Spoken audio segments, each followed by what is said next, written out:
Hi, it's Marvin from First Presbyterian in Columbia. And the Spirit of Summer word for Saturday and Sunday, June 12th and 13th, is pride. One word for 2 days over the weekend, because pride really has two different meanings, doesn't it? There's pride in the positive sense of the word and pride in the negative sense of the word. And I want to talk about both of them.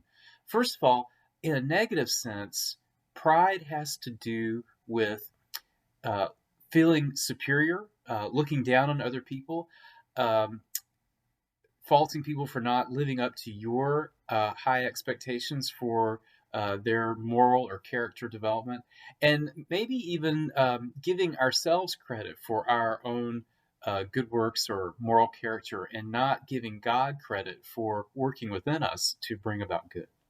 And the opposite of this bad kind of pride is humility. Humble people know that they need forgiveness. Humble people own the mistakes that they've made, ask God to forgive them, ask other people to forgive them if they've wronged other people. And humble people also give the credit for their own virtues and their own growth in moral goodness to God working through them. So that's pride in the bad sense of the word. But pride also has a more positive sense, and I want to talk about that a little bit today too. Pride in the positive sense of the word is just a humble recognition within us that we are created in the image and likeness of God, and we, and in fact, all human beings deserve dignity and respect, deserve to be treated with dignity and respect because we all bear the image and likeness of God. And the opposite of pride in this positive sense of the word is not humility, but it's shame. Shame names that feeling of worthlessness or that feeling of low self esteem, that feeling that I haven't just done bad things from time to time. I'm a bad person and I don't deserve love or dignity or respect from other people. So, pride in the positive sense of the word, pride as the recognition of innate human dignity, that is something that I think Christians can uphold and affirm and support. And I mentioned that because this month of June is Pride Month. It's LGBTQ Pride Month.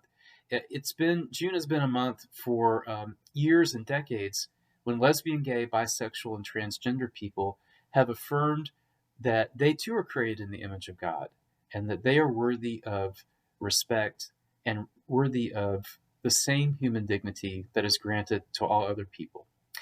Now, Christian congregations for a long time have not been known as places where human dignity and respect were granted to LGBTQ people.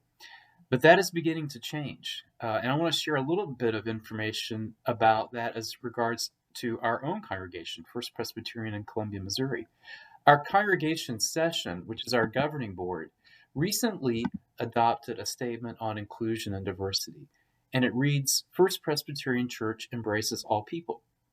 Our congregation welcomes all to its worship, leadership, and community life, regardless of sex, age, race, ethnicity, disability, marital status, sexual orientation, gender identity, political ideals, or economic status.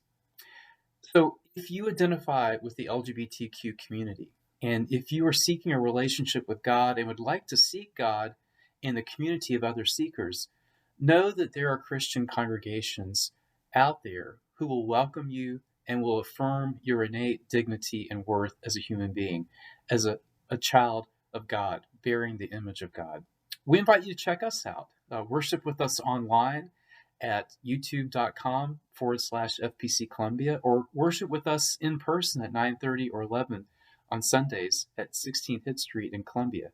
And if not our congregation, then there are other congregations both in Columbia and in the state of Missouri and throughout the United States and the world who will affirm the pride that you have in yourself as a child created in the image and likeness of God.